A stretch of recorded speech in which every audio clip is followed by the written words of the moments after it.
Good morning. 10 പേരായിട്ടുണ്ടല്ലോ. Okay.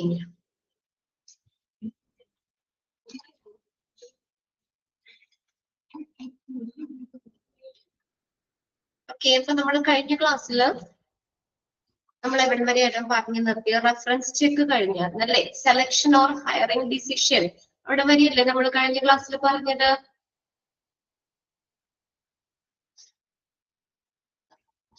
Yes, കാവ്യം complete ചെയ്യുന്നത്.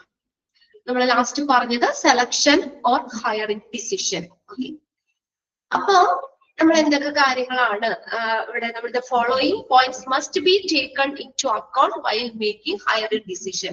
ഒരു ഹയറിംഗ് ഡിസിഷൻ ഇവരെ തീരുമാനം എടുക്കുമ്പോൾ ഈ പറയുന്ന കാര്യങ്ങൾ നമ്മൾ കൺസിഡർ ചെയ്യണം അല്ലെ? ഇത്രയും കാര്യങ്ങളാണ് കഴിഞ്ഞ ക്ലാസ്സിൽ നോക്കിയത്.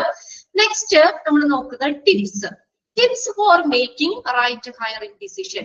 ശരിയായിട്ടുള്ള ഒരു നിയമന തീരുമാനം അതിന് വേണ്ടിയിട്ട് അതിനുള്ള ചില ടിപ്സുകളാണ് ഈ പറഞ്ഞിരിക്കുന്നത് കേട്ടോ. Following tips for making right hiring decision. ശരിയായ നിയമന തീരുമാനം എടുക്കുന്നതിന് വേണ്ടിയുള്ള കുറച്ച് ടിപ്സുകളാണ് ഈ കൊടുത്തേക്കുന്നത്. ഒന്നാമത്തെ നോക്കിയേ, employers must understand the difference between the needs and wants. Employer തീർച്ചയായിട്ടും മനസ്സിലാക്കിയിരിക്കണം ആവശ്യങ്ങളും ആഗ്രഹങ്ങളും. നീഡ്സ്, വാണ്ട്സ്, ഇതിന്റെ ഡിഫറൻസ് എന്താണ് എന്നുള്ളത് എംപ്ലോയർ വ്യക്തമായിട്ട് മനസ്സിലാക്കിയിരിക്കണം. It is important for the employer. എംപ്ലോയറിനെ സംബന്ധിച്ച് വളരെ പ്രധാനപ്പെട്ടതാണ് to understand the skills which are necessary to perform the job. ആദ്യം എംപ്ലോയർ അത് മനസ്സിലാക്കിയിരിക്കണ്ടേ അല്ലെ? എന്താണ് നമുക്ക് ആ ജോലി നിർവഹിക്കുന്നതിന് വേണ്ടിയിട്ട് ആവശ്യമായിട്ടുള്ള സ്കിൽസ് അത് എന്തൊക്കെയാണ് എന്നുള്ളത് എംപ്ലോയർ മനസ്സിലാക്കേണ്ടത് അത്യാവശ്യമായിട്ടുള്ള കാര്യമാണ്.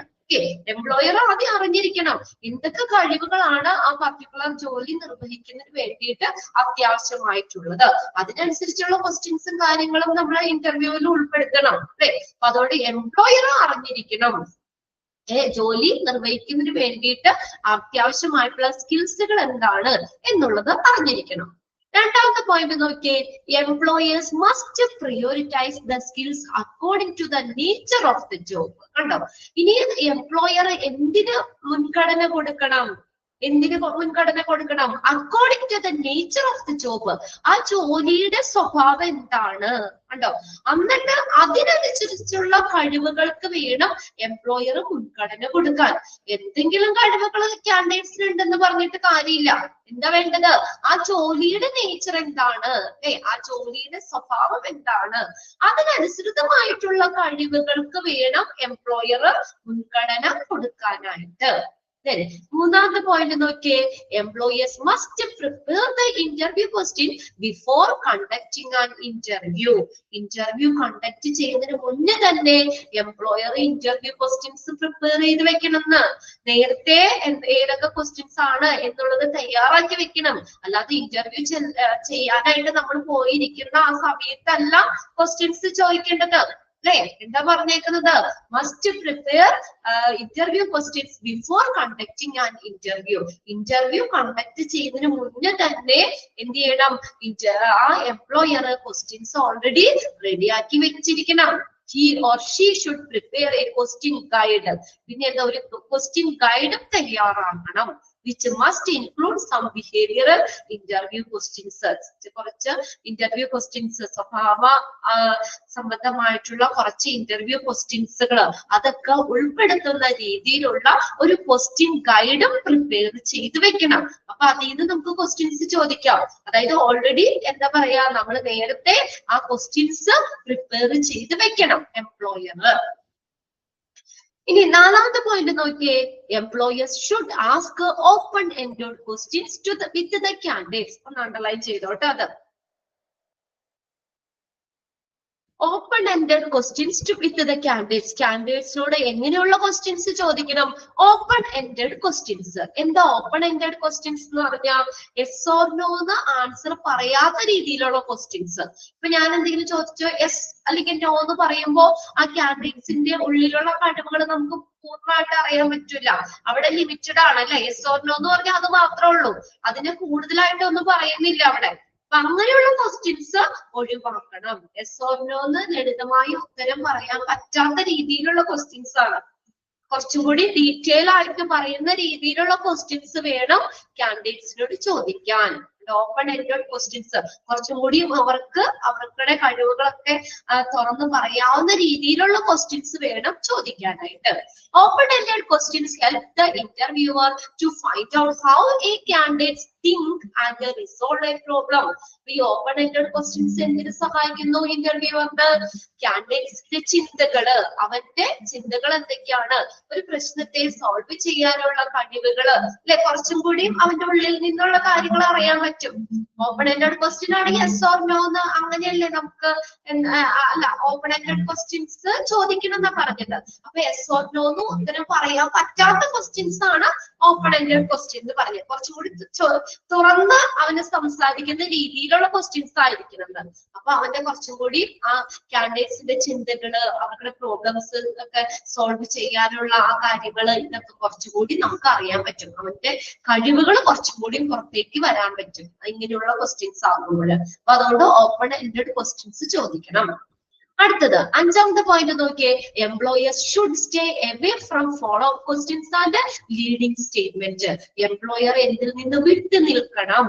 സ്റ്റേ അവേ എന്നുവെച്ചാൽ വിട്ടു നിൽക്കണം. അതിന്റെ follow up questions and leading statement നമ്മളെ ഫോഴ്സ് ചെയ്ത് എന്തിലേക്കെങ്കിലും ആൻസർ പറയാൻ പറ്റുന്ന പ്രേരിപ്പിക്കുന്ന രീതിയിലുള്ള ഇതോ അല്ലെങ്കിൽ ഫോളോ അപ്പ് ക്വസ്റ്റ്യൻസിൽ നിന്നൊക്കെ എംപ്ലോയർ അകന്ന് നിൽക്കണം, വിട്ടു നിൽക്കണം. അതായത് അങ്ങനെയുള്ള ക്വസ്റ്റ്യൻസ് ഒന്നും ചോദിക്കാൻ പാടില്ല. അപ്പൊ അവരെ എന്തെങ്കിലുമൊക്കെ സമ്മതിക്കാൻ പ്രേരിപ്പിക്കുന്ന രീതിയിലുള്ള ക്വസ്റ്റ്യൻസ്, ഇതിലേക്കെങ്കിലും നയിക്കുന്ന ക്വസ്റ്റ്യൻസ്, ലീഡിംഗ് സ്റ്റേറ്റ്മെന്റ്, അങ്ങനെയുള്ള ക്വസ്റ്റ്യൻസ്, ഫോളോ അപ്പ് ക്വസ്റ്റ്യൻസ്, അതിൽ നിന്നൊക്കെ എംപ്ലോയർ വിട്ടു നിൽക്കണം. അതൊന്നും ഉൾപ്പെടുത്തരുത് അവിടെ. Employer should ask some probing questions to the candidates. Probing എന്ന് പറഞ്ഞാൽ അന്വേഷണാത്മകമായിട്ടുള്ള ക്വസ്റ്റ്യൻസ് കാൻഡിഡേറ്റ്സിനോട് എംപ്ലോയർ ചോദിക്കണം. It helps in identify the knowledge and understanding of the candidate. അതൊന്ന് അണ്ടർലൈൻ ചെയ്തു കേട്ടോ. അത് എന്തിനു സഹായിക്കുന്നു? ഇങ്ങനെ പ്രോബിംഗ് ക്വസ്റ്റ്യൻസ് എന്തിനാ സഹായിക്കുന്നത്? ഐഡന്റിഫൈ ദ നോളേജ്, അവരുടെ അറിവ്, അണ്ടർസ്റ്റാൻഡിങ്, അവർക്ക് അത് മനസ്സിലാക്കാനുള്ള കാര്യങ്ങളൊക്കെ, കാൻഡിഡേറ്റ്സിന്റെ നോളേജ്, അണ്ടർസ്റ്റാൻഡിങ്, ഇതൊക്കെ മനസ്സിലാക്കാനായിട്ട് ഈ പ്രോബിംഗ് ക്വസ്റ്റ്യൻസ് ഹെൽപ്പ് ചെയ്യും. അപ്പൊ പ്രോബിംഗ് ക്വസ്റ്റ്യൻസ് ചോദിക്കണം. അടുത്ത ഏഴാമത്തെ പോയിന്റ് നോക്കിയേ. Employer should ensure that the candidates give relevant information. അത്രയൊന്ന് നോട്ട് ചെയ്താൽ മതി കേട്ടോ. എംപ്ലോയർ ഉറപ്പുവരുത്തണം കാൻഡിഡേറ്റ്സ് അവർക്ക് ആവശ്യമായിട്ടുള്ള വിവരങ്ങൾ നൽകുന്നുണ്ട് എന്നുള്ളത് ഉറപ്പുവരുത്തണം.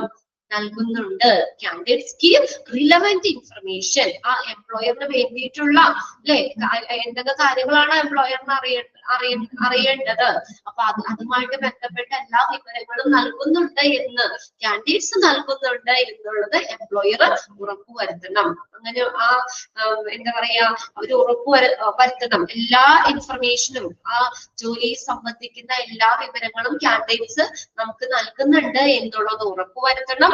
Some candidates access the internet for online interview tips. ചില കാൻഡിഡേറ്റ്സ് എന്താ, അവര് ഇന്റർനെറ്റിനെ ഡിപ്പെൻഡ് ചെയ്യാം. ഓൺലൈൻ ഇന്റർവ്യൂ ടിപ്സ് ഉണ്ടാവും അതില്. ഇന്റർവ്യൂ ക്വസ്റ്റ്യൻസ് അടിച്ചു കൊടുത്താൽ ഇഷ്ടംപോലെ ക്വസ്റ്റ്യൻസ് കിട്ടൂല്ലേ ഓൺലൈനിലാണെങ്കിൽ, നെറ്റിൽ നിന്ന് നമുക്ക് കിട്ടും. ചില കാൻഡിഡേറ്റ്സ് അത് ഉപയോഗിക്കുന്നു. അപ്പൊ അവര് നന്നായിട്ട് പ്രിപ്പയർ ആയിരിക്കും അല്ലെ. They are prepared for the interview and well aware of standard questions. അപ്പൊ അവര് കുറച്ച് ഇന്റർവ്യൂ ക്വസ്റ്റ്യൻസ് ഇങ്ങനെ ഓൺലൈനിൽ ഇന്റർനെറ്റിൽ നിന്ന് നമ്മൾ കണ്ടുപിടിച്ച് അത് ബൈ ഹാർട്ട് ചെയ്തിട്ട് പോകും ചിലപ്പോ. അവരപ്പോ ആ ഇന്റർവ്യൂവിന് നന്നായിട്ട് പ്രിപ്പയർ ആയിരിക്കും. അങ്ങനെയുള്ള സ്റ്റാൻഡേർഡ് ക്വസ്റ്റ്യൻസ്, അങ്ങനെയുള്ള ക്വസ്റ്റ്യൻസിനെ കുറിച്ചൊക്കെ അവർക്ക് അവയർനെസ് ഉണ്ടായിരിക്കും. Employer should never accept A standard response. കണ്ടോ, പക്ഷെ എംപ്ലോയർ ഒരിക്കലും അവര് ബൈ ഹാർട്ട് ചെയ്ത് കൊണ്ടുവന്ന കാര്യങ്ങള്, അങ്ങനെയുള്ള ആ സ്റ്റാൻഡേർഡ് റെസ്പോൺസ് ഒരിക്കലും അക്സെപ്റ്റ് ചെയ്യരുത്. എന്താ, അവർക്ക് ഉള്ളിലുള്ള കാര്യങ്ങൾ അത് അറിയാൻ പറ്റുമോ? അതറിയാൻ പറ്റൂല. അവരോട് കുറച്ചും കൂടി ക്രിയേറ്റീവ് ആയിട്ടുള്ള രീതിയിലുള്ള ക്വസ്റ്റ്യൻസ് ഒക്കെ ചോദിക്കണം. അല്ലെങ്കിൽ ബൈഹാർട്ട് ചെയ്ത് പഠിച്ചു വന്ന അവരത് അവിടെ പഠിച്ചത് അതുപോലെ തന്നെ പറയുന്നുള്ളൂ കേട്ടോ. അപ്പൊ യഥാർത്ഥത്തിൽ അവരുടെ കഴിവുകൾ അറിയാൻ പറ്റില്ല. അതുകൊണ്ട് എന്ത് ചെയ്യണം, ഒരിക്കലും അവരെ സ്വീകരിക്കരുതെന്നാ പറഞ്ഞേക്കണം employer. Standard response because an interview is an evaluation to see whether the candidate is suitable for the job or not. അല്ലെ, എന്താണ് ഇന്റർവ്യൂ ചെയ്യുന്നത്? ഇന്റർവ്യൂ എന്താ ചെയ്യുന്നത്? Evaluation of the candidates whether the candidates is suitable for the job or not. ആ ജോലിക്ക് candidates suitable ആണോ അല്ലയോ എന്നുള്ളത് ഇവാലുവേറ്റ് ചെയ്യാണ് ഇന്റർവ്യൂ. അപ്പൊ അതുകൊണ്ട് ബൈഹാർട്ട് ചെയ്ത് വെച്ച് കൊണ്ടുവന്ന ആ സ്റ്റാൻഡേർഡ് റെസ്പോൺസ് ഒരിക്കലും എംപ്ലോയർ അക്സെപ്റ്റ് ചെയ്യരുത്. കുറച്ച് അവർ തന്നെ പറയുന്ന രീതിയിലുള്ള കാര്യങ്ങളൊക്കെ അത് ഉൾപ്പെടുത്തണം. എന്നാലാണ് പൂർണ്ണമായിട്ടും അവരുടെ കഴിവുകളൊക്കെ അറിയാൻ പറ്റുള്ളൂ. ക്ലിയർ ആയോ നോക്കി? 7 പോയിന്റ്സും കുറച്ച് ടിപ്സ് ആണ് കേട്ടോ പറഞ്ഞേക്കുന്നത്. അതിന്ന് ജസ്റ്റ് വായിച്ച് മനസ്സിലാക്കി വെക്കാം.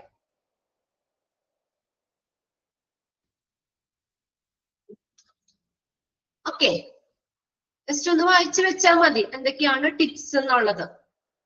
ഒരു ഇന്റർവ്യൂ നമ്മൾ തയ്യാറാക്കുമ്പോൾ അല്ലെങ്കിൽ കണ്ടക്ട് ചെയ്യുമ്പോൾ നമ്മൾ അവിടെ ശ്രദ്ധിക്കേണ്ട കുറച്ച് ടിപ്സുകളാണ്.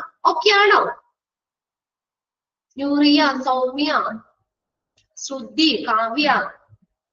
ഓക്കെ, ഇനി നെക്സ്റ്റ് നോക്കിയോടെ ജോബ് ഓഫർ. എന്താണ് ജോബ് ഓഫർ എന്ന് പറയുന്നത്? അപ്പൊ പേരിന്ന് അറിയാലോ, ജോലി ഓഫർ ചെയ്യാണ്, ജോലി വാഗ്ദാനം ചെയ്യാണ്. Job offer. The offer of employment is also called a job offer. എന്താ പറഞ്ഞേക്കുന്നത്? ഓഫർ ഓഫ് എംപ്ലോയ്മെന്റ്, തൊഴില് ഓഫർ ചെയ്യാണ്, എംപ്ലോയ്മെന്റ് ഓഫർ ചെയ്യുന്നതിനെയാണ് എന്തെന്ന് പറയുന്നത്? ജോബ് ഓഫർ എന്ന് പറയുന്നത്. അണ്ടർലൈൻ ചെയ്ത് വെച്ചോട്ടോ sentence. The offer of employment is called a dash. എന്തെന്ന് പറയാം? ജോബ് ഓഫർ എന്ന് പറയാം. It is an official communication on part the employer to the applicants. എന്താ? It is an official communication. ഇതൊരു ഒഫീഷ്യൽ കമ്മ്യൂണിക്കേഷൻ ആണ്. Employer ആപ്ലിക്കൻസിന് കൊടുക്കുന്ന, എംപ്ലോയറും ആപ്ലിക്കൻസും തമ്മിലുള്ള ഒരു ഒഫീഷ്യൽ കമ്മ്യൂണിക്കേഷൻ ആണ് എന്തെന്ന് പറയുന്നത്? ജോബ് ഓഫർ എന്ന് പറയുന്നത്. അണ്ടർലൈൻ ചെയ്തോടുകൂടി in which the employer offer the job to the applicants. അവിടെ എന്ത് ചെയ്യുന്നു? എംപ്ലോയർ ആപ്ലിക്കൻസ് ജോലി ഓഫർ ചെയ്യുന്നു. മനസ്സിലായോ? which the employer offers the job to the applicants. Employer ആപ്ലിക്കൻസിന് ജോലി ഓഫർ ചെയ്യാണ്, വാഗ്ദാനം ചെയ്യാണ്. it can either be, ഇനി അതൊക്കെ എങ്ങനെയാകാം? ഓറൽ ആയിട്ട് നമുക്ക് വായുകൊണ്ട് നേരിട്ട് നമുക്ക് പറയാം, or conversed on telephone or can be written. കണ്ടോ? എങ്ങനെയാക്കാം? ഒന്നിൽ ഫോണിലൂടെ വിളിച്ച് പറയാം, അല്ലെങ്കിൽ റിട്ടേൺ ലെറ്ററിലൂടെ റിട്ടേൺ ആയിട്ടും നമുക്ക് ജോബ് ഓഫർ കൊടുക്കാം. in the form of, അതൊക്കെ റിട്ടേൺ ആണെങ്കിൽ നോക്കിയേ, in the form of letter or through electronic media like email. അപ്പൊ എന്താ ലെറ്റർ റിട്ടേൺ എന്ന് പറഞ്ഞു കഴിഞ്ഞാൽ ലെറ്ററിന്റെ രൂപത്തില് കത്തുകളായിട്ട്, കത്തുകളിലൂടെ അറിയിക്കാം. or through electronic media like email, അല്ലെങ്കിൽ മെയിൽ വഴി അറിയിക്കാം. അപ്പൊ നമ്മൾ ഇന്റർവ്യൂ ഒക്കെ കഴിഞ്ഞ് കഴിയുമ്പോൾ നമുക്ക് ജോലി കിട്ടി എന്നുള്ളത് അവരെ അറിയിക്കൂലേ നമ്മളെ, അല്ലെ? ജോബ് ഓഫർ നമുക്ക് നൽകൂലേ? അതാണ് ഈ പറയുന്നത്. അത് ഒന്നിൽ ഓറൽ ആകാം, അല്ലെങ്കിൽ ടെലിഫോണിലൂടെ ആകാം, അല്ലെങ്കിൽ റിട്ടേൺ ലെറ്ററിന്റെ രൂപത്തിലാകാം, അല്ലെങ്കിൽ ഇമെയിൽ വഴി. ഇപ്പൊ ലെറ്റർ ഒന്നും അങ്ങനെ അധികം ഇല്ല അല്ലെ? ഇപ്പൊ ഇമെയിലൊക്കെ അല്ലെ, മെയിൽ വഴി നമ്മൾ അറിയിക്കും. ജോലി കിട്ടിയെന്ന് പറഞ്ഞിട്ട് മെയിൽ വഴിയാണ് നമ്മൾ അറിയിക്കുന്നത്. അതൊന്ന് നോട്ട് ചെയ്തോട്ടോ. ജോബ് ഓഫർ ഏതൊക്കെ രീതിയിലൂടെ നമുക്ക് അറിയിക്കാം എന്നുള്ളത്. when the offer is in written form, ഇനി ഓഫർ ഒരു return ഫോമിലാണെങ്കിൽ it should clearly mention the, എന്തൊക്കെ കാര്യങ്ങൾ അതിൽ മെൻഷൻ ചെയ്യണം? ആ ജോബ് ഓഫറിൽ എന്തൊക്കെ കാര്യങ്ങൾ മെൻഷൻ ചെയ്യണം? ലെറ്റർ റിട്ടേൺ ഫോമിലാണെങ്കിൽ ഡെസിഗ്നേഷൻ, അവന്റെ പദവി ഏതാണോ, പോസ്റ്റ് അല്ലെ, ഏത് ഇതിലേക്കാ ജോലി കിട്ടിയെന്ന് അറിയണം. ഡെസിഗ്നേഷൻ എന്ന് പറഞ്ഞ പദവി. സാലറി, എത്ര രൂപ സാലറി കിട്ടി. ഡേറ്റ് ഓഫ് ജോയിനിങ്, എന്നാണ് ജോയിൻ ചെയ്യേണ്ട date. and any particular terms and conditions of employment. ആ തൊഴിലുമായി ബന്ധപ്പെട്ടുള്ള പ്രത്യേക ടേംസ് കണ്ടീഷൻസ് ഒക്കെ നമ്മൾ പറയണം. അതൊന്ന് അണ്ടർലൈൻ ചെയ്തിട്ടോ. റിട്ടേൺ ഫോമിലാണെങ്കിൽ ഈ കാര്യങ്ങൾ അറിയിക്കണം. Designation, salary, date of joining, particular terms and conditions. of the employment. തൊഴിലുമായി ബന്ധപ്പെട്ട terms and conditions ഒക്കെ അറിയിക്കണം. In the case of non-academic hiring, അക്കാദമിക്കിന് പുറത്തായിട്ടുള്ള നിയമനമാണെങ്കിൽ before giving the job offer, it is necessary to get all the documents verified. കേട്ടോ, എന്താണ് ആ job offer നൽകുന്നതിന് മുന്നേ എല്ലാ ഡോക്യുമെന്റ്സും correct ആയിട്ട് വെരിഫൈ ചെയ്യണം. And authorized and the employee should be clearly explain the terms and conditions regarding the job by the human resource department.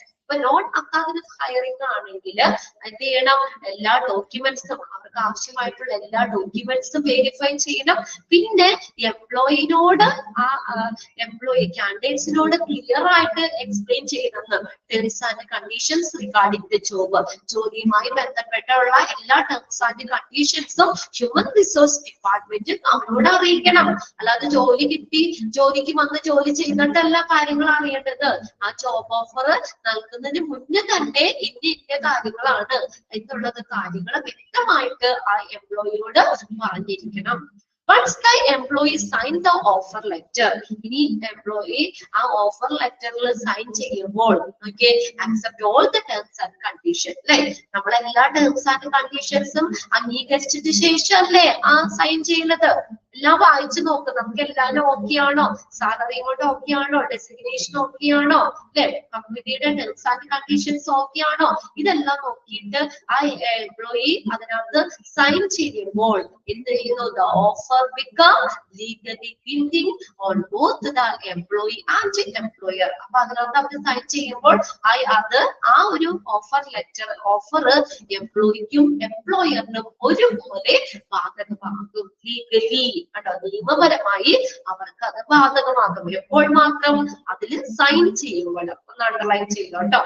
നമ്മളെല്ലാം വായിച്ചു നോക്കി നമ്മളെല്ലാം ഓക്കെ ആയിട്ടല്ലേ സൈൻ ചെയ്യുന്നത്. അപ്പോ അത് ലീഗലി നിയമപരമായിട്ട് എംപ്ലോയിക്കും എംപ്ലോയറിനും അത് ജോബ് ഓഫർ എന്താണ് അത് ബാധകമാകും. ഇനി പലതരത്തിലുള്ള ജോബ് ഓഫറുകളാണ് പറയുന്നത്. On the basis of condition, the offer of employment can be divided under the following categories. അപ്പോ എംപ്ലോയ്മെന്റ് ഓഫർ നമ്മൾ ഈ പറയുന്ന കാറ്റഗറി പല രീതിയിൽ അതിനെ തിരിച്ചിട്ടുണ്ട്, ഡിവൈഡ് ചെയ്തിട്ടുണ്ട്. ഒന്നാമത്തെയാണ് on the basis of condition. ഒരു കണ്ടീഷനെ ബേസ് ചെയ്തിട്ട് ഒരു കണ്ടീഷൻ അവിടെ പറയും. എംപ്ലോയർ അവിടെ ഒരു കണ്ടീഷൻ പറയും. അതിനെ ബേസ് ചെയ്തിട്ട് നമുക്ക് രണ്ട് രീതിയിൽ പറയാം. കണ്ടീഷണൽ ജോബ് ഓഫർ ഉണ്ട്, ഫൈനൽ ജോബ് ഓഫർ ഉണ്ട്. On the basis of condition, job offer can be divided into two. ഏതാ, conditional job offer, final offer.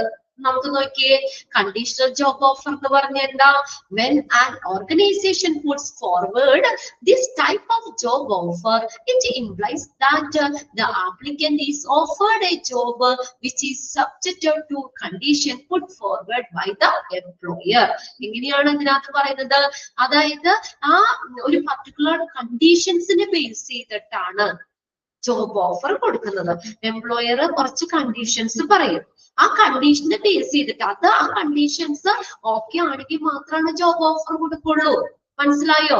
ഇപ്പൊ ആ ജോലിക്ക് കയറുന്നത് അതിനേക്കാളും ജോബ് ഓഫർ ഇതിന് മുന്നേ ചിലപ്പോ പറയാണ് ഡ്രഗ് ടെസ്റ്റ് നടത്തണം, അത് നടത്തി അത് ഓക്കെ ആണെങ്കിൽ മാത്രമേ ജോലി കൊടുക്കുള്ളൂ.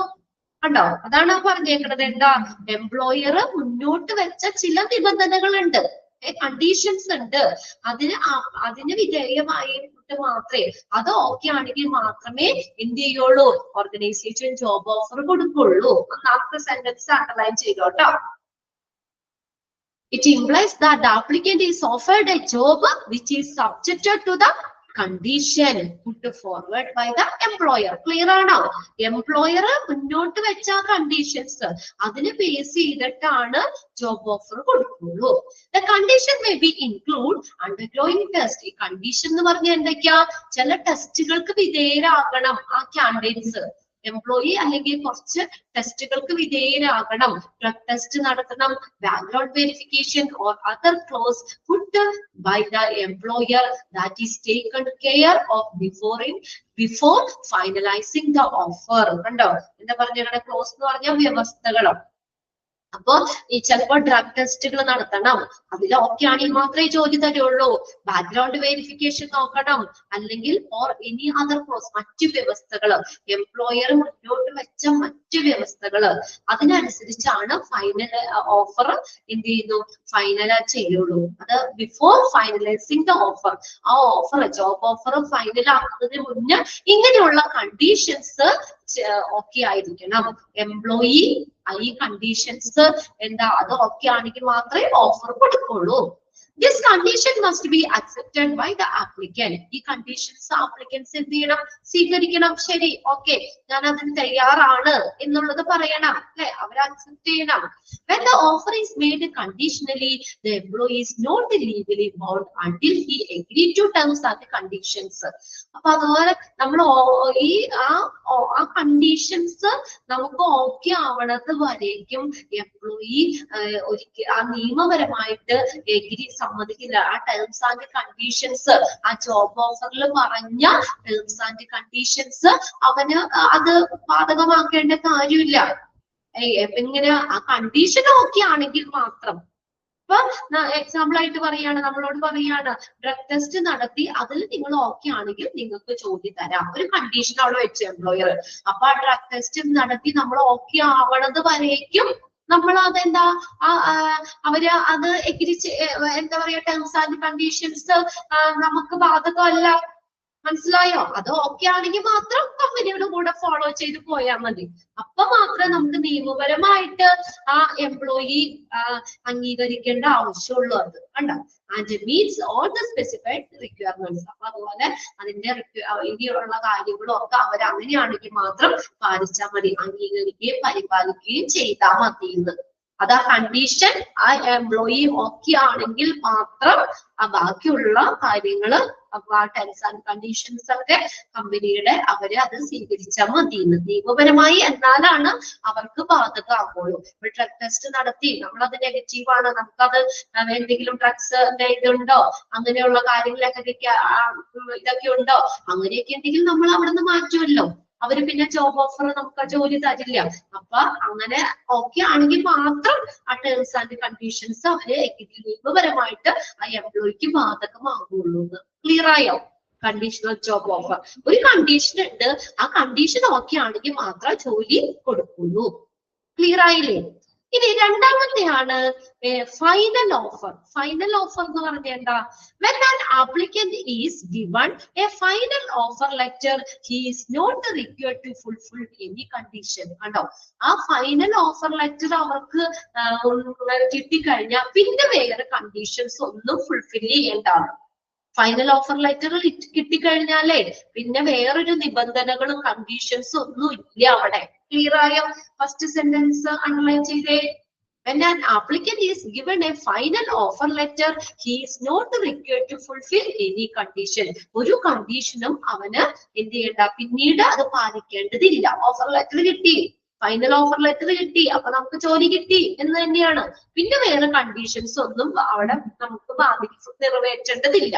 The moment the applicant accepts the job offer, he becomes legally bound to the terms and condition of the organization employment contract. Employment contract പറഞ്ഞിരിക്കുന്ന terms and conditions പിന്നെ നിയമപരമായിട്ട് നമുക്ക് ബാധകമാണ്, എംപ്ലോയിക്ക് ബാധകമാണ്. ഫൈനൽ ഓഫർ ലെറ്റർ കിട്ടിക്കഴിഞ്ഞാൽ അത് നമ്മൾ സ്വീകരിച്ചു കഴിഞ്ഞാൽ ജോബ് ഓഫറിൽ പറഞ്ഞേക്കുന്ന ആ ടേംസ് എന്താ പറയാ, ആ ടേംസ് ആൻഡ് കണ്ടീഷൻസ് അത് മുതൽ നമ്മൾ നിയമപരമായിട്ട് അതിന് ബാധകമാണെന്ന്. കമ്പനിയുടെ എംപ്ലോയ്മെന്റ് കോൺട്രാക്റ്റിൽ പറഞ്ഞേക്കുന്ന എല്ലാ ടേംസ് ആൻഡ് കണ്ടീഷൻസും നിയമപരമായിട്ട് നമുക്ക് ബാധകമാണ്.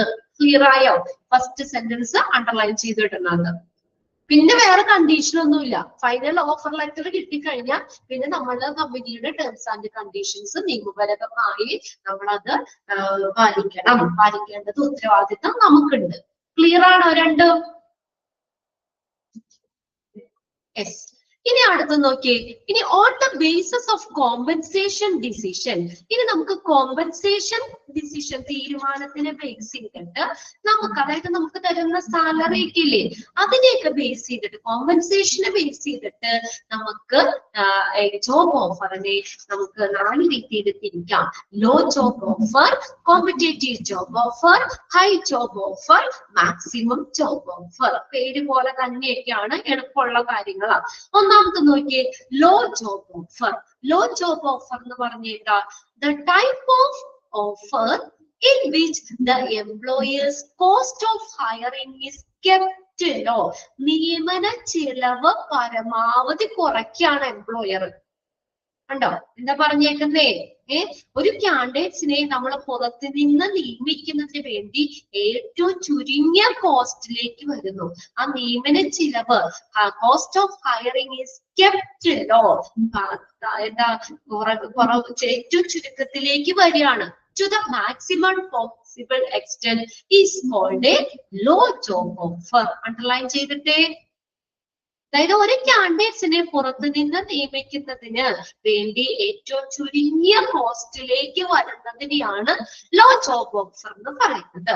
The compensation package offered along with the benefits and incentives is below the market rate. ആ സെന്റൻസ് കൂടി അണ്ടർലൈൻ ചെയ്തോ. അവർക്ക് കൊടുക്കുന്ന ബെനിഫിറ്റ്, ആനുകൂല്യങ്ങള്, ഇൻസെന്റീവ്സ്, ഇതൊക്കെ എങ്ങനെയാണ്? കോമ്പൻസേഷൻ പാക്കേജ്, സാലറി ഒക്കെ എങ്ങനെയാണ്? മാർക്കറ്റ് റേറ്റിനേക്കാളും കുറവായിരിക്കും. അതാണ് ലോ ജോബ് ഓഫർ. ഇപ്പൊ മാർക്കറ്റിലെ ഒരു ജോലിക്ക് ഇപ്പൊ നമ്മൾ സാധാരണ നമ്മൾ ഒരു ദിവസത്തെ കൂലി 1200 രൂപ ഉണ്ടെന്ന് വിചാരിക്കുക. അതാണ് മാർക്കറ്റ് റേറ്റ്. ഒരു ജോലിക്ക് മാർക്കറ്റ് റേറ്റ് എന്ന് പറഞ്ഞാൽ 1200. അപ്പൊ ലോ ജോബ് ഓഫർ ആണെങ്കിൽ 800 രൂപ പറയും വേണമെങ്കിൽ.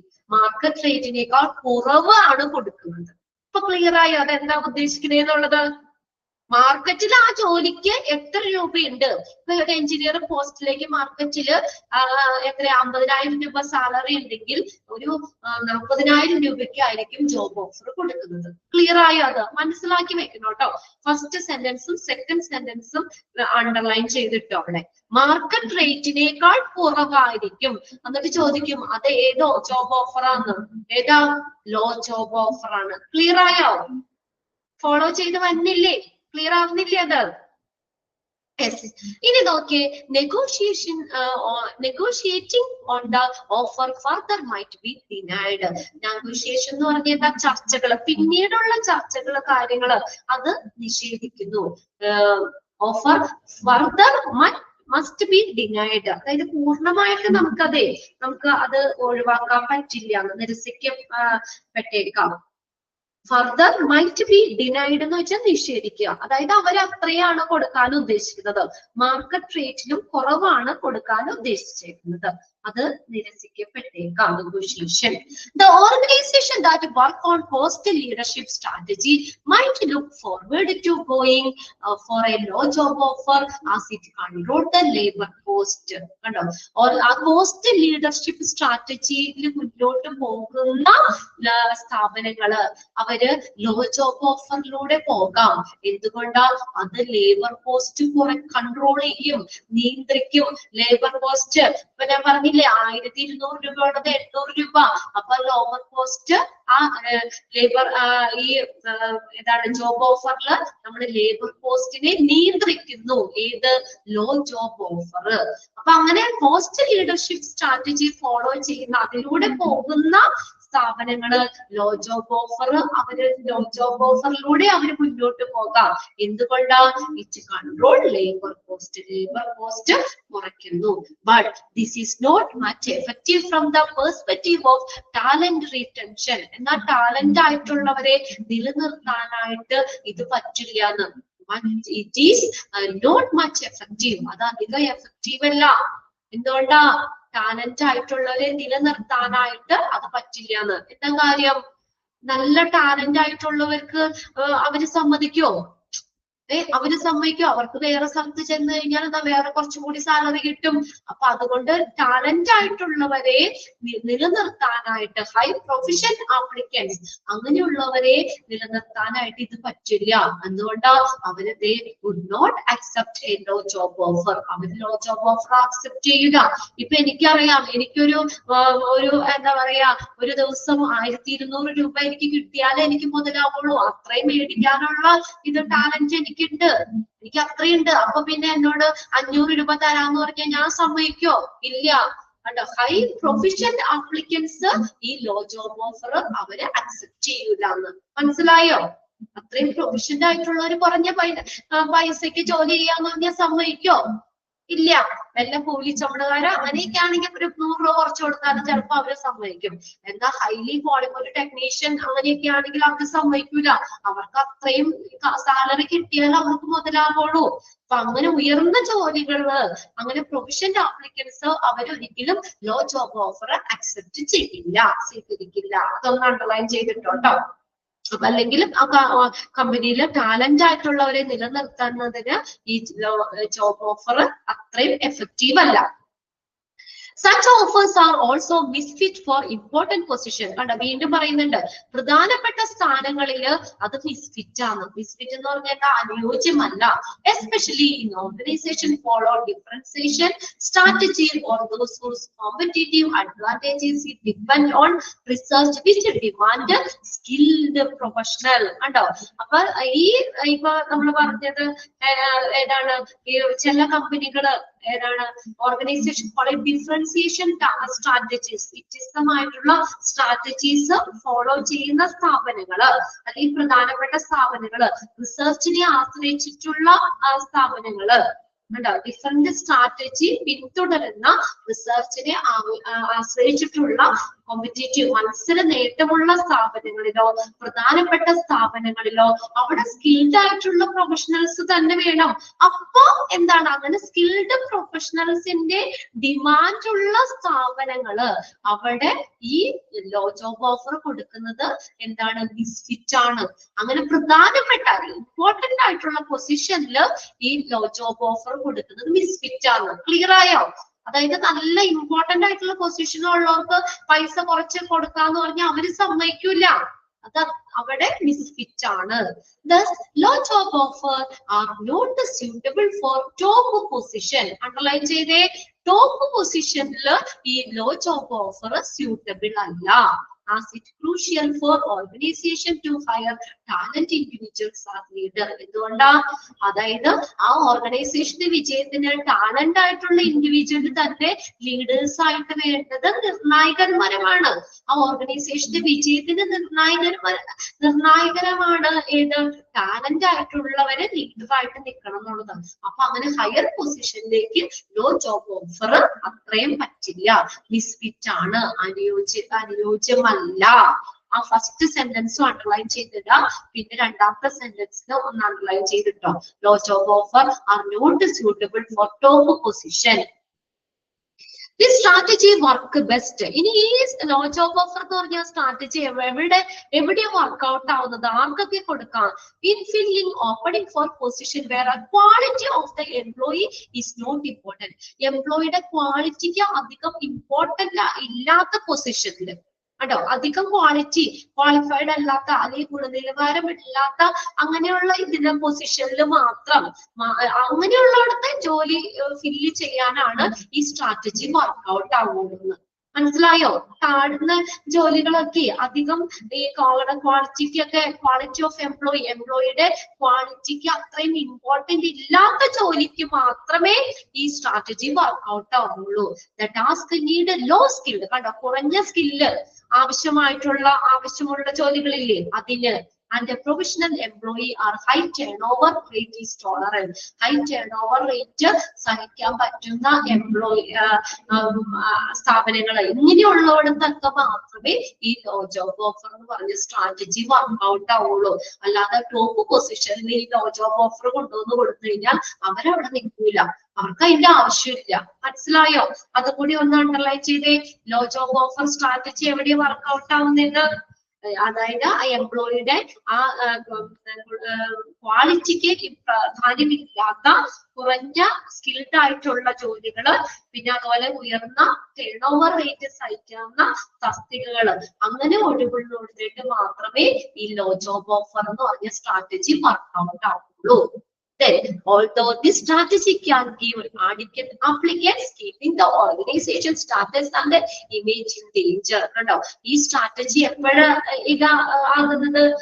ഈ സ്ട്രാറ്റജി, ഈ ലോ ജോബ് ഓഫർ എന്ന് പറഞ്ഞ ആ തന്ത്രം നോക്കിയേ, give adequate മതിയായ ആപ്ലിക്കൻസിനെ ആ ഓർഗനൈസേഷന് നിലനിർത്താൻ സാധ്യമാകുന്നു. അതായത് ഓർഗനൈസേഷന്റെ സ്റ്റാറ്റസ്, അവിടുത്തെ ഇമേജ്, ഇതൊക്കെ അധികം ഡേഞ്ചർ ആകാതെ ആപ്ലിക്കൻസിന്, മതിയായ ആപ്ലിക്കൻസിന് നിലനിർത്താൻ ഈ സ്ട്രാറ്റജി പ്രവർത്തനമാണ്. ഇപ്പൊ നമ്മൾ ചില കമ്പനി പ്രവർത്തിക്കണമെങ്കിൽ ഒരു 50 പേര് മിനിമം വേണമെന്നുണ്ട് കണ്ടോ. അപ്പൊ അത് അല്ലെങ്കിൽ കമ്പനിയുടെ ഇമേജ് സ്റ്റാറ്റസ് ഒക്കെ പോകും. അപ്പൊ അങ്ങനെ ആ ഇമേജ് സ്റ്റാറ്റസ് ഡേഞ്ചർ ആകാതെ ഈ അനുയോജ്യമായിട്ടുള്ള ആപ്ലിക്കൻസിനെ നിലനിർത്താൻ ഈ സ്ട്രാറ്റജി പറ്റുന്നു. ഈ സ്ട്രാറ്റജി എന്ന് പറഞ്ഞാൽ തന്ത്രം. അപ്പൊ അങ്ങനെയുള്ളിടത്ത് മാത്രം നമുക്ക് ഈ ലോ ജോബ് ഓഫർ കൊടുക്കാം. അപ്പൊ കുറഞ്ഞ കൂലിക്ക് കുറച്ച് ആളുകളൊക്കെ അവിടെ നിന്നോളും. ഇമ്പോർട്ടന്റ് പൊസിഷനില്, അത് ടോപ്പ് പൊസിഷനിൽ ഇത് വർക്ക്ഔട്ട് അല്ല. ഇനി രണ്ടാമത്തെയാണ് competitive job offer. Competitive job offer എന്ന് പറഞ്ഞാൽ എന്താ? കോമ്പറ്റേറ്റീവ്സ് എന്ന് പറഞ്ഞാൽ ആരാ? മറ്റ് സ്ഥാപനങ്ങളാണ്. ആരാണ്? മറ്റ് സ്ഥാപനങ്ങള്. In this type, the salary offered to the applicants is at par with the similar post in the organization of the same industry. In this type, ഈ കോമ്പറ്റേറ്റീവ് ജോബ് ഓഫർ എന്ന് പറഞ്ഞാൽ മറ്റ് കമ്പനികളൊക്കെ കൊടുക്കുന്ന സാലറിയില്ലേ, അത് നമ്മൾ കൊടുക്കാണ്. ഇപ്പൊ നമ്മളൊരു കമ്പനി തുടങ്ങി, നമ്മുടെ കോമ്പറ്റേറ്റീവ്സ് എന്ന് പറഞ്ഞാൽ നമ്മളെ പോലെ തന്നെ സെയിം ഇൻഡസ്ട്രിയിൽ പ്രവർത്തിക്കുന്ന മറ്റു ഓർഗനൈസേഷൻ ഇല്ലേ, അവര്. ഇപ്പൊ നമ്മുടെ ഇതിനകത്ത് നമ്മുടെ ഈ ഒരു ഇതിനകത്ത് ടീച്ചേഴ്സിന് കൊടുക്കുന്ന സാലറി ഒരു 30,000 രൂപയാണെങ്കിൽ നമ്മുടെ സെയിം ഇത് ഫോളോ ചെയ്യുന്നവരും 30,000 രൂപയായിരിക്കും. അപ്പൊ നമ്മളും കോമ്പറ്റേറ്റീവ്സും ഒരുപോലെ കൊടുക്കുന്നതാണ് കോമ്പറ്റേറ്റീവ് ജോബ് ഓഫർ. നമ്മുടെ കോമ്പറ്റേറ്റീവ്സ് അവര് മറ്റു സ്ഥാപനങ്ങൾ എത്രയാണോ അവിടെ ഓഫർ കൊടുക്കുന്നത് അത് തന്നെ നമ്മളും കൊടുക്കും. ക്ലിയർ ആയോ? In this type, the salary offered to the applicant is at par with the similar post. At par എന്ന് പറഞ്ഞാൽ തുല്യമാണ്. Similar post in the organization of the same industry. First sentence underline ചെയ്തതാ. നമ്മുടെ same ഇൻഡസ്ട്രിയിലെ മറ്റ് സ്ഥാപനങ്ങളിൽ ആ similar പോസ്റ്റിന് കൊടുക്കുന്ന അതേ ഓഫർ തന്നെയാണ്, അതേ സാലറി തന്നെയാണ് ഇവര് ഓഫർ ചെയ്യുന്നത്. Okay, the salary package offered is nearly equal to what the competitors are offering equally qualified individual for such a position. വീണ്ടും പറഞ്ഞേക്കാം, നമ്മുടെ സാലറി പാക്കേജ് നമ്മുടെ കോമ്പറ്റേറ്റീവ്സ് അല്ലെങ്കിൽ മറ്റു ഓർഗനൈസേഷൻ ഓഫർ ചെയ്യുന്നത് ആ ഈക്വലി ക്വാളിഫൈഡ് ആയിട്ടുള്ള ഇൻഡിവിജ്വൽസിന് ഓഫർ ചെയ്യുന്ന അതേ സാലറി തന്നെയാണ് നമ്മൾ കൊടുക്കുന്നത്. Negotiation of the package is not totally denied. അവിടെ ചർച്ചകൾ പൂർണ്ണമായും നിഷേധിക്കപ്പെടുന്നില്ല. അതായത് സാലറിനെ സംബന്ധിച്ചുള്ള നെഗോഷിയേഷൻസിനെ പൂർണ്ണമായും നിഷേധിക്കുന്നില്ല. Even without the intention to the offender, the company, the top finalists are usually not interested in competitive job offer placed before them. ഇനി എന്താ പറഞ്ഞേക്കുന്നത്? Even without the intentions to the offered by the company. അതായത് company അവിടെ എന്താ കൂടുതല് നമ്മള് ഈ offend എന്ന് പറഞ്ഞാൽ കുറ്റപ്പെടുത്തുക. അതായത് നമ്മളെ ഈ ടോപ്പ് ഫൈനലിസ്റ്റ് ഇല്ലേ, ടോപ്പ് ഫൈനലിസ്റ്റ് ആർ യൂഷ്വലി ഈ കോമ്പറ്റേറ്റീവ് ജോബ് ഓഫറിന് അവർക്കുടെ മുമ്പിൽ വെക്കുന്ന ഈ ജോബ് ഓഫറില്ലേ അതിന് അവര് ഇൻട്രസ്റ്റ് കാണിക്കുന്നില്ല. Even without the intention to offer to the company, അതായത് നമ്മൾ അത് ഉദ്ദേശമില്ലെങ്കിൽ കമ്പനി അത് വേറെ ഒരു രീതിയിൽ കുറ്റപ്പെടുത്താൻ അല്ലെങ്കിൽ അങ്ങനെയുള്ള ഉദ്ദേശമില്ലെങ്കിൽ പോലും ഈ ടോപ്പ് ഫൈനലിസ്റ്റ് എന്താണ് അവര് ഈ കോമ്പറ്റേറ്റീവ് ജോബ് ഓഫർ അവരുടെ മുന്നിൽ വെച്ചിരിക്കുന്ന കോമ്പറ്റേറ്റീവ് ജോബ് ഓഫറിൽ അവരധികം താല്പര്യം കാണിക്കുന്നില്ല. എന്താ ഇപ്പൊ എന്നോട് വന്നിട്ട് സാലറി പറഞ്ഞ് ഇത്ര രൂപ സാലറി തരാന്ന് പറഞ്ഞു, ഒരു മന്ത്ലി ഒരു 30,000 രൂപ തരാന്ന് പറഞ്ഞു. നമ്മുടെ സെയിം ഇൻഡസ്ട്രിയിൽ കമ്പനിയിൽ കൊടുക്കുന്നത് അതാണ്. എങ്കിലും എനിക്ക് വേണമെങ്കിൽ പറയാലോ, എനിക്ക് അതിൽ കൂടുതൽ സാലറി മേടിക്കാനുള്ള ജോലി ഞാനിവിടെ ചെയ്യുന്നുണ്ട്.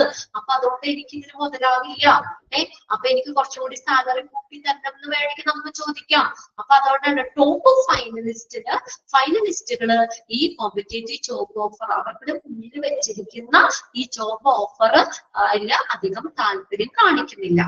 ഇത്രയേ ഉള്ളൂ കോമ്പറ്റേറ്റീവ് ജോബ് ഓഫർ എന്ന് പറഞ്ഞാൽ നമ്മുടെ സെയിം ഇൻഡസ്ട്രി എത്രയാണോ ആ ഓർഗനൈസേഷൻ എത്രയാണോ സാലറി ഓഫർ ചെയ്തത് അത് തന്നെ ആ സിമിലർ പോസ്റ്റില് നമ്മളും അത് ഓഫർ ചെയ്യുന്നു. ആ ഫസ്റ്റ് സെന്റൻസും രണ്ടാമത്തെ സെന്റൻസും അണ്ടർലൈൻ ചെയ്തിട്ടാണ് കേട്ടോ അതില്.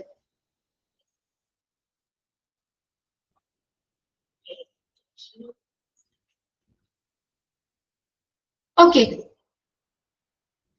മനസ്സിലായോ? ലാസ്റ്റ് സെന്റൻസ് എന്താ പറഞ്ഞിട്ടത്? അതായത് കമ്പനിയുടെ പേരിൽ വേറെ ഒന്നും കുറ്റം അല്ലെങ്കിൽ അവരത് കുറ്റപ്പെടുത്തല്ല എന്ന് വെച്ചാൽ മറ്റുള്ള കമ്പനികളും അത് തന്നെയാണ് കൊടുക്കുന്നത്. അപ്പൊ അതുകൊണ്ട് നമുക്ക് കമ്പനിയെ കുറ്റപ്പെടുത്താൻ ഉദ്ദേശമില്ലെങ്കിൽ പോലും ചില ടോപ്പ് ഫൈനലിസ്റ്റ് ഈ കോമ്പറ്റേറ്റീവ് ജോബ് ഓഫർ അവരുടെ മുന്നിൽ വെച്ചിരിക്കുന്ന കോമ്പറ്റേറ്റീവ് ജോബ് ഓഫറിനോട് അവരധികം താല്പര്യം കാണിക്കുന്നില്ല. ക്ലിയർ ആയോ? അത് അവർക്കുടെ ഇഷ്ടമാണ്. എനിക്ക് ഇതിനേക്കാളും കൂടുതൽ സാലറി എനിക്ക് വേണമെന്ന് എന്റെ ഇതാ, അല്ലാതെ കമ്പനിയെ കുറ്റപ്പെടുത്തേണ്ട ആവശ്യമില്ല. അവിടെ മറ്റു കമ്പനികളും ഇതേ പോസ്റ്റിൽ അതേ പൈസ തന്നെയല്ല കൊടുക്കുന്നത്. അപ്പൊ അതുകൊണ്ട് കമ്പനിയെ കുറ്റപ്പെടുത്താൻ ഉദ്ദേശമില്ലെങ്കിൽ പോലും ടോപ്പ് ഫൈനലിസ്റ്റ് അതിനോട് താല്പര്യം കാണിക്കുള്ളതാണ്. ക്ലിയർ അല്ലേ അത്? ഇനി മൂന്നാമത്തെയാണ് ഹൈ ജോബ് ഓഫർ. അപ്പൊ എന്താ പേരിൽ തന്നെ അറിയാലോ, ജോബ് ഓഫർ എങ്ങനെയായിരിക്കും? കൂടുതലായിരിക്കും, ഹൈ ആയിരിക്കും. മാർക്കറ്റ് റേറ്റിനേക്കാൾ കൂടുതൽ അവർ ഓഫർ ചെയ്യുന്നത്. കമ്പനി മാർക്കറ്റ് റേറ്റിനേക്കാളും കൂടുതലാണ് ഓഫർ ചെയ്യുന്നത്. Okay, in high job offer that total package offered is higher than the market rate. Underline ചെയ്തോട്ടോ. അപ്പൊ സാലറി എങ്ങനെയാ ജോബ് ഓഫർ എല്ലാം കൊടുക്കുന്ന സാലറി കാര്യങ്ങൾ എങ്ങനെയാണ്? മാർക്കറ്റ് റേറ്റിനേക്കാൾ കൂടുതലായിരിക്കും. ഇപ്പൊ മാർക്കറ്റില് ഒരു എഞ്ചിനീയർ പോസ്റ്റില് 40,000 രൂപയാണ് എഞ്ചിനീയർ എന്ന് പറഞ്ഞ പൊസിഷന്റെ മാർക്കറ്റില് നമ്മുടെ സാലറി എങ്കിൽ നമ്മൾ ചിലപ്പോ ഒരു 45,000 രൂപ കൊടുക്കും. 5,000 രൂപ കൂടുതലാ കൊടുക്കുക, അല്ലെങ്കിൽ 50,000 രൂപ കൊടുക്കും. കമ്പനി എന്താ മാർക്കറ്റിൽ എത്രയാണോ അതിന് കൂലി, ഒരു ദിവസം കൂലി 1,200 രൂപയാണ് നമ്മുടെ മാർക്കറ്റ് റേറ്റ് എന്ന് വയ്ക്കുക, അവർ 1,500 രൂപ കൊടുക്കും. ക്ലിയർ ആയോ? അത് മാർക്കറ്റ് റേറ്റിനേക്കാൾ കൂടുതൽ സാലറിയാണ്, പാക്കേജ് ആണ് എന്ത് ചെയ്യുന്നത്, കമ്പനി ഓഫർ ചെയ്യുന്നത്. ക്ലിയർ ആവുന്നില്ലേ? നിങ്ങൾക്ക് പറയണ എന്തെങ്കിലും ബുദ്ധിമുട്ടുണ്ടോ? യെസ്. പിന്നെ നോക്കിയേ, അപ്പൊ നോക്കിയേ, the negotiation on the package further may not be denied, may not be entirely denied. ഇവിടെ നെഗോഷിയേഷൻസ് പൂർണ്ണമായി നിഷേധിക്കാനായിട്ട് നമുക്ക് ഇവിടെ കഴിയില്ല. നെഗോഷിയേഷൻ ഈ സാലറിയെ കുറിച്ചുള്ള ചർച്ചകൾ കാര്യങ്ങള് അത് പൂർണ്ണമായിട്ട് നിഷേധിക്കാൻ കഴിയില്ല. The organization give high job offer are considered more attractive among the employee for whom monetary benefits matter. കണ്ടോ എന്താ പറഞ്ഞേക്കുന്നത്? കൂടുതൽ എംപ്ലോയീസിനെ അട്രാക്ട് ചെയ്യാനാണ് ഈ ഹൈ ജോബ് ഓഫർ കൊടുക്കുന്നത്. അപ്പൊ നമ്മൾ നോക്കുമ്പോ ആ കമ്പനിയിൽ ആ പോസ്റ്റിൽ നല്ല സാലറി ഉണ്ടല്ലോ, മാർക്കറ്റിൽ ഇത്രയേ ഉള്ളൂ, പക്ഷെ എന്നാലും അത് കമ്പനി കൂടുതൽ പൈസ സാലറി ഉണ്ടല്ലോ എന്ന് പറഞ്ഞാൽ കൂടുതൽ എംപ്ലോയീസിനെ അട്രാക്ട് ചെയ്യുന്നതിന് വേണ്ടിയിട്ടാണ് ഹൈ ജോബ് ഓഫർ ഓർഗനൈസേഷൻ കൊടുക്കുന്നത്. Underline ചെയ്തോട്ടോ. The organization give high job offer are considered more attractive among the employee. എംപ്ലോയിക്ക് കൂടുതൽ അട്രാക്ഷൻ ഉണ്ടാക്കാനാണ് ഇത് കൊടുക്കുന്നത്. ഇനി നെക്സ്റ്റ് നോക്കിയേ, it also boost the organisation image. അത് കൂടാതെ ഓർഗനൈസേഷൻ ഇമേജ് കൂടൂലേ? നമ്മൾ പറയൂലേ ആ കമ്പനിയിൽ അവിടെ നല്ല സാലറി ഉണ്ട് കേട്ടോ, നമുക്ക് ഇവിടെ എവിടെയും ഇല്ല അത്രയും സാലറി, അവിടെ കൂടുതൽ സാലറി എന്ന് പറയുമ്പോൾ ഓർഗനൈസേഷന്റെ ഇമേജ് കൂടൂലേ? It also boost the organisation image. ഓർഗനൈസേഷന്റെ ഇമേജ് കൂടാനായിട്ട് കാരണമാകും. To stay away from any disparity among the employee and to avoid moral issue between them, firms believes in giving new hires a one-time incentive like a joining bonus, relocation allowance, or early performance review so that their salary instantly show an increase. പിന്നെ അതുപോലെ നോക്കിയേ, employee തമ്മില് disparity എന്ന് വെച്ചാൽ എന്താ? Disparity എന്താ? അവർക്ക് തമ്മിലുള്ള അസമത്വം അത് നമുക്ക് അത് പൂർണ്ണമായിട്ടും എന്താ എല്ലാവരും ഒരേ ഇതിനകത്താണ്. എംപ്ലോയിക്ക് നിൽക്കാൻ പറ്റും, ടു സ്റ്റേ എവേ, നമുക്ക് അതിൽ നിന്ന് മാറി നിൽക്കാൻ. മറ്റുള്ള കാൻഡിഡേറ്റ്സ് എംപ്ലോയിയും തമ്മിൽ ഒരു അസമത്വം ഒന്നും ഉണ്ടാവേണ്ട ആവശ്യമില്ല. ഏതെങ്കിലും തരത്തിലുള്ള അസമത്വം നമുക്ക് അവിടെ ഒഴിവാക്കാൻ പറ്റും. പിന്നെ and to avoid moral issues, moral ധാർമ്മികമായിട്ടുള്ള പ്രശ്നങ്ങൾ അത് ഒഴിവാക്കാൻ പറ്റും. നമ്മൾ ഒരു രീതിയിൽ നമുക്ക് പറയാൻ കാര്യമായിട്ട് തരവില്ല എന്ന് വെച്ചാൽ മാർക്കറ്റ് റേറ്റിലേക്കാൾ കൂടുതൽ സാലറി അവർ ഓഫർ ചെയ്യുന്നുണ്ടല്ലോ. പിന്നെ വേറെ ധാർമ്മിക പ്രശ്നങ്ങൾ അത് ഒഴിവാക്കാൻ പറ്റും. And firms believe in giving new hires A one time incentive. പിന്നെ അതുപോലെ തന്നെ നമുക്ക് വൺ ടൈം ഇൻസെന്റീവ്സ് അവിടെ കൊടുക്കാം. കമ്പനിക്ക് പുതിയതായിട്ട് നിയമിക്കുന്ന ആളുകളില്ലേ, അവർക്ക് one time incentive like joining bonus പോലെ വൺ ടൈം ഇൻസെന്റീവ്സ് കൊടുക്കാം. ഇപ്പൊ നമ്മുടെ കമ്പനിയിൽ ജോയിൻ ചെയ്യുമ്പോൾ നിങ്ങൾക്ക് ഒരു 1000 രൂപ തന്നെയാണ് ബെനിഫിറ്റ് കൊടുക്കുക അവർക്ക്. മനസ്സിലായോ? One time. അത് ആദ്യം പുതിയതായിട്ട് ജോയിൻ ചെയ്തവർക്ക്, നമ്മുടെ സ്കൂളില് ഈ പ്രവേശനോത്സവത്തിന് ആദ്യമായിട്ട് വരുന്ന കുട്ടികൾക്ക് ചെറിയ ചെറിയ സമ്മാനങ്ങളൊക്കെ കൊടുക്കൂലേ, അല്ലെ? അവരെ ഒന്ന് മോട്ടിവേറ്റ് ചെയ്യാൻ, അവർക്കൊരു എന്താ പറയാ പുതിയൊരു സന്തോഷം കിട്ടാനായിട്ട്. അപ്പൊ അതുകൊണ്ട് കമ്പനിയിലേക്ക് അതുപോലെ തന്നെ കമ്പനിയിലേക്ക് ആദ്യമായിട്ട് നിയമിക്കുന്ന വരുന്നവരില്ലേ, അവർക്ക് one time incentives like joining bonus പോലെയുള്ള വൺ ടൈം ഒറ്റ പ്രാവശ്യം കൊടുക്കോളൂ. ആദ്യമായിട്ട് കമ്പനിയിൽ നിയമിക്കുമ്പോൾ അവർക്ക് എന്ത് ചെയ്യുന്നു, ജോയിനിങ് ബോണസ് ഒരു 1000 രൂപ കൊടുക്കും, അതിന് 2000 രൂപ കൊടുക്കും. അങ്ങനെ ജോയിനിങ് ബോണസ് കൊടുക്കും. Relocation allowance or yearly performance review, ഇതൊക്കെ കമ്പനി കൊടുക്കാണ്. അലവൻസുകള്, ആനുകൂല്യങ്ങള്, പിന്നെ yearly performance review, so that their salary instantly show an increase. അപ്പൊ അവരുടെ സാലറി എന്തെങ്കിലും കൂടും, അവരുടെ സാലറി കൂടും.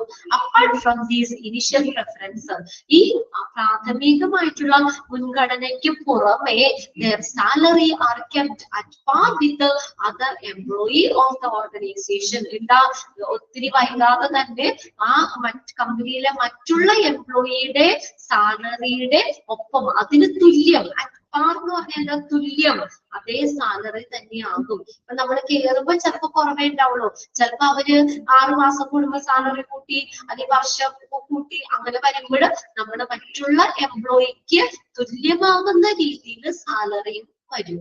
ആ ഇനീഷ്യൽ ആയിട്ടുള്ള പ്രിഫറൻസിന് പുറമെ ആദ്യം നമ്മൾ ഫസ്റ്റ് ടൈം ചെയ്യുന്നപ്പോ നമുക്ക് ജോയിനിങ് ബോണസ് തന്നില്ലേ, അല്ലെ? നമുക്ക് ജോയിൻ ചെയ്തപ്പോ നമുക്ക് അവര് ബെനിഫിറ്റ് തന്നു. അതിന് പുറമെ നമ്മുടെ ഇനിഷ്യൽ പ്രിഫറൻസ്, പ്രാഥമികമായിട്ടുള്ള മുൻഗണനയ്ക്ക് പുറമെ തന്നെ എന്താണ്, ആ കുറച്ച് കഴിയുമ്പോഴത്തേക്കും എംപ്ലോയിക്ക് മറ്റുള്ള എംപ്ലോയി അവർക്ക് കൊടുക്കുന്ന സാലറി അതിന് തുല്യം സാലറി ആവുകയും ചെയ്യും. അതാണ്. പിന്നെ അടുത്തതാണ് 4ാമത്തെ മാക്സിമം ജോബ് ഓഫർ. അതെന്താ മാക്സിമം ജോബ് ഓഫർ എന്ന് പറഞ്ഞാൽ? കമ്പനിക്ക് കൊടുക്കാൻ പറ്റുന്ന മാക്സിമം അത്രയും കമ്പനിക്ക് കൊടുക്കാൻ പറ്റുള്ളൂ. ഇനി ഈ കൂടുതൽ 1 രൂപ പോലും കമ്പനിക്ക് കൊടുക്കാൻ പറ്റില്ല. കമ്പനിക്ക് ഒരു ഇത്ര രൂപ കൊടുക്കാന്നുണ്ടല്ലോ, അതാണ് ആ കമ്പനിയുടെ മാക്സിമം കൊടുക്കും. Maximum job offer. ഓർഗനൈസേഷൻ തെരഞ്ഞെടുത്തിട്ടുള്ള ഏറ്റവും ബെസ്റ്റ് പോസിബിൾ ആയിട്ടുള്ള കാൻഡിഡേറ്റ്സിന് എന്ത് കൊടുക്കും? അത്രയും രൂപയെ കമ്പനി കൊടുക്കും. ഇനി അധികം കുറയ്ക്കോ കൂട്ടോ ഇല്ല, അത്രയും മാക്സിമം ആണ് അവർക്ക്. അതാണ് കമ്പനി നോക്കിയേ. In this type of offer the firm is providing the best possible remuneration. Remuneration എന്ന് പറഞ്ഞാൽ പ്രതിഫലമാണ് കേട്ടോ, ഒന്ന് അണ്ടർലൈൻ ചെയ്തോ. റിമ്യൂണറേഷൻ, പ്രതിഫലം ടു ദ സെലക്ടഡ് കാൻഡിഡേറ്റ്സ്. എന്താ, ഏറ്റവും സാധ്യമായിട്ടുള്ള, അതായത് കമ്പനിക്ക് അത്രേ കൊടുക്കാൻ പറ്റുള്ളൂ, ആ കമ്പനിക്ക് അത്രേ കൊടുക്കാൻ പറ്റുള്ളൂ, അത്രയും ഏറ്റവും സാധ്യമായിട്ടുള്ള ആ പ്രതിഫലം കമ്പനി ആ സെലക്ടഡ് കാൻഡിഡേറ്റ്സിന് കൊടുക്കുക. അണ്ടർലൈൻ ചെയ്തത് അണ്ടർലൈൻ ചെയ്തോ കേട്ടോ. ഏറ്റവും സാധ്യമായിട്ടുള്ളത് അതേ കൊടുക്കുള്ളൂ. Further negotiation is not acceptable. അവിടെ ഒരു കാര്യമുണ്ട്, മറ്റുള്ളിടത്തൊക്കെ നമ്മൾ ചർച്ചകൾക്ക് പ്രാധാന്യം ഉണ്ടെന്ന് പറഞ്ഞു, പക്ഷെ ഇവിടെ നെഗോഷിയേഷൻ, ഇതിന് ശേഷം ആ ജോബ് ഓഫർ കൊടുത്ത അതിനുശേഷം ചർച്ചകൾക്ക് സ്വീകരിക്കുന്നില്ല, അല്ലെങ്കിൽ നെഗോഷിയേഷന് ചർച്ച എന്നാണ് അതിന്റെ മീനിങ്. Is not accepted. പിന്നീട് അയ്യോ എനിക്ക് കുറച്ചും കൂടി പൈസ കൂട്ടി തന്നെ അങ്ങനെയൊന്നും പറഞ്ഞാൽ അവിടെ സ്വീകാര്യമല്ല. കമ്പനി അത്രയും തരുള്ളൂ, കമ്പനിക്ക് മാക്സിമം തരാൻ പറ്റുന്ന അത്രേ ഉള്ളൂ, അത്രയും കമ്പനി തരും. വൺസ് ഓഫർ ഈസ് മെയ്ഡ്, ഒരു പ്രാവശ്യം ഓഫർ കൊടുത്തു കഴിഞ്ഞാൽ, ജോബ് ഓഫർ കൊടുത്താൽ പിന്നീട് വേറെ ചർച്ചകൾക്കൊന്നും പ്രാധാന്യമില്ല, അവരത് സ്വീകരിക്കുന്നില്ല. It can be any of the 3 job offer. ഈ മാക്സിമം ജോബ് ഓഫർ എന്ന് പറഞ്ഞതേ ഒന്നില്ലെങ്കിൽ ലോ ജോബ് ഓഫർ ആവാം, അല്ലെങ്കിൽ കോമ്പറ്റീറ്റീവ് ജോബ് ഓഫർ ആവാം, അല്ലെങ്കിൽ ഹൈ ജോബ് ഓഫർ ആവാം. ക്ലിയർ ആയോ? അത് 3 ഏതാ. ഇപ്പൊ കമ്പനി നമ്മൾ പുതിയതായിട്ട് തുടങ്ങുന്ന കമ്പനിയാണ്, അപ്പൊ നമുക്ക് ഒരുപാട് പൈസയൊന്നും ആദ്യം തന്നെ തുടങ്ങിയുള്ളൂ. ഇനി കമ്പനി തുടങ്ങി ഒന്ന് പച്ച വെച്ചൊക്കെ പോണം അല്ലേ? അപ്പൊ തുടങ്ങുമ്പോ തന്നെ നമുക്ക് ഹൈ ജോബ് ഓഫർ ഒന്നും കൊടുക്കാൻ പറ്റില്ല. അപ്പൊ കമ്പനി ചിലപ്പോൾ ലോ ജോബ് ഓഫർ ആയിരിക്കും കൊടുക്കുക. എന്നാൽ വലിയ തരക്കേടില്ല, ഒരു മീഡിയ ആണെങ്കിൽ പോണത് കോമ്പറ്റേറ്റീവ് ജോബ് ഓഫർ കൊടുക്കും. കമ്പനി നല്ല രീതിയിൽ പോണെങ്കിൽ വേണമെങ്കിൽ ഹൈ ജോബ് ഓഫർ കൊടുക്കാം. അപ്പൊ കമ്പനിക്ക് എത്രയാണോ കൊടുക്കാൻ പറ്റുന്നത്, ലോ ജോബ് ഓഫർ കൊടുക്കാൻ പറ്റുമെങ്കിൽ അത്, കോമ്പറ്റേറ്റീവ് ജോബ് ഓഫർ ആണെങ്കിൽ അത് കൊടുക്കും, ഹൈ ജോബ് ഓഫർ ആണെങ്കിൽ അത് കൊടുക്കും. കമ്പനിക്ക് എന്താണോ കൊടുക്കാൻ പറ്റുന്നത്, കമ്പനിക്ക് സാധ്യമായിട്ടുള്ള, കമ്പനിയെ ഡിപ്പെൻഡ് ചെയ്തിരിക്കും കണ്ടോ. കമ്പനിക്ക് ഏറ്റവും സാധ്യമായിട്ടുള്ള ഇതാണ് അവിടെ, പ്രതിഫലമാണ് അവിടെ കൊടുക്കുന്നത്. If the company can very clearly specify that it has offered all it can afford for the post and convey its genuine interest in the finalist and leave it to the finalist to accept or reject the offer. പിന്നെ company clear ആയിട്ട് specify ചെയ്യണം. Offered it can be offered for the post and convey genuine interest in the finalist. Company ആ എംപ്ലോയിയുടെ അവർക്കുടെ കാര്യങ്ങള് നമ്മൾ offer കൊടുത്ത കാര്യങ്ങളൊക്കെ ഇല്ലേ, അത് എന്താണ് ആ പോസ്റ്റിനെ കുറിച്ചൊക്കെ വ്യക്തമായിട്ട് പറഞ്ഞിരിക്കണം.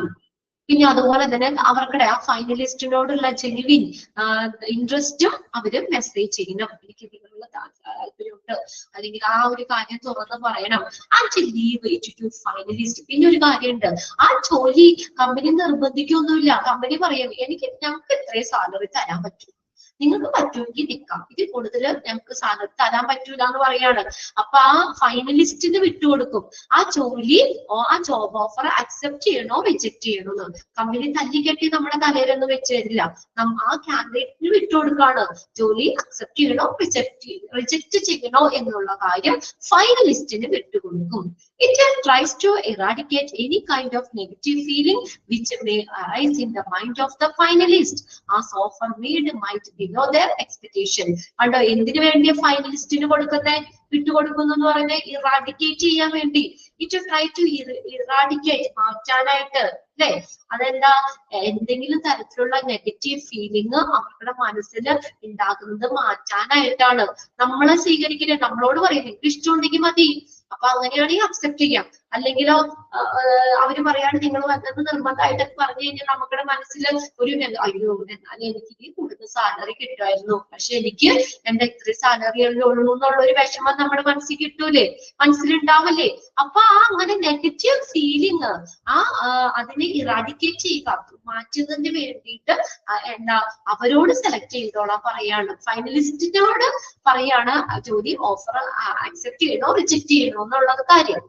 പിന്നെ അതുപോലെ തന്നെ അവർക്കുടെ ചിലപ്പോ അവർക്കുടെ എക്സ്പെക്ടേഷന് ബിലോയിലായിരിക്കാം അല്ലെ, ജോബ് ഓഫർ അവർക്കുടെ പ്രതീക്ഷകൾക്ക് താഴെയായിരിക്കാം. നമ്മൾ ചിലപ്പോ ഒരു 1200 രൂപ ഡെയിലി കിട്ടുമെന്ന് വിചാരിച്ചു പോയി, കമ്പനി പറഞ്ഞു 750 രൂപ തരാൻ പറ്റുള്ളൂ എന്ന് പറഞ്ഞു അല്ലെ.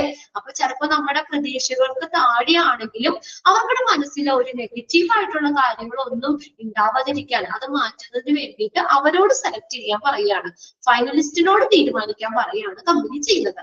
The strategy work best when the organisation offers A candidates A package that is less than his current package. ഈ സ്ട്രാറ്റജി എവിടെയാണ് വർക്ക് ആവുന്നത്? Best if the organization offers a candidate's package that is less than his current package. കണ്ടോ, ഈ നമ്മൾ അതുപോലെ തന്നെ നിലവിലുള്ള പാക്കേജിനേക്കാള് package നമുക്ക് വാഗ്ദാനം ചെയ്യുമ്പോൾ ഈ തന്ത്രം ഏറ്റവും കൂടുതൽ പ്രയോജനപ്രദമാകുന്നു. The strategy work best എപ്പോഴാ organisation offers A candidates package ഏത് നിലവിലുള്ള പാക്കേജിനേക്കാളും കുറവ് കൊടുക്കാം എന്നുള്ളപ്പോൾ മാത്രമാണ് ഈ മാക്സിമം ജോബ് ഓഫർ എന്ന് പറഞ്ഞ തന്ത്രം വർക്ക്ഔട്ട് ആകുള്ളൂ. ഓക്കെ, ഫസ്റ്റ് സെന്റൻസ് അണ്ടർലൈൻ ചെയ്തിട്ട് അതിന് പിന്നെ അതുപോലെ തന്നെ company very clearly specify that എന്നില്ലേ, ആ സെന്റൻസ് കൂടി ഒന്ന് അണ്ടർലൈൻ ചെയ്തിട്ടേക്കാം. ഓക്കെ, അപ്പൊ അങ്ങനെ നമുക്ക് 4 രീതിയിലാണ് പറഞ്ഞത്. Basis of compensation package. Low job ഓഫറിൽ എങ്ങനെയായിരുന്നു മാർക്കറ്റ് റേറ്റിനേക്കാൾ കുറവാണ് സാലറി പാക്കേജ് പറഞ്ഞത്. ഓക്കെ, കോമ്പറ്റീറ്റീവ് ജോബ് ഓഫറിൽ എങ്ങനെയായിരുന്നു, നമ്മുടെ സെയിം ഇൻഡസ്ട്രിയിലുള്ള മറ്റു ഓർഗനൈസേഷൻ എത്ര രൂപയാണോ സാലറി കൊടുക്കുന്നത് അത് തന്നെ നമ്മുടെ കോമ്പറ്റീറ്റേഴ്സ് എന്താ കൊടുക്കുന്നത് ആ സാലറി തന്നെ നമ്മൾ കൊടുക്കും. ഹൈ ജോബ് ഓഫറിലോ മാർക്കറ്റ് റേറ്റിനേക്കാൾ കൂടുതൽ ആണ് അവിടെ സാലറി ഓഫർ ചെയ്യുന്നത്. മാക്സിമം ജോബ് ഓഫറിലോ അത് ഒന്നില്ലെങ്കിൽ ലോ ജോബ് ഓഫർ ആവാം, കോമ്പറ്റേറ്റീവ് ആവാം, ഹൈ ജോബ് ഓഫർ ആവാം. കമ്പനിക്ക് എത്രയാ കൊടുക്കാൻ പറ്റുക, കമ്പനിനെ ബേസ് ചെയ്തിരിക്കും. കമ്പനിക്ക് എത്രയാണോ സാലറി കൊടുക്കാൻ പറ്റുന്നത് അത് കൊടുക്കും. അതാണ് മാക്സിമം ജോബ് ഓഫർ. ക്ലിയർ ആയോ? 4 പോയിന്റ്സും 4 കാര്യങ്ങളും വ്യക്തമാക്കി വെച്ചോ?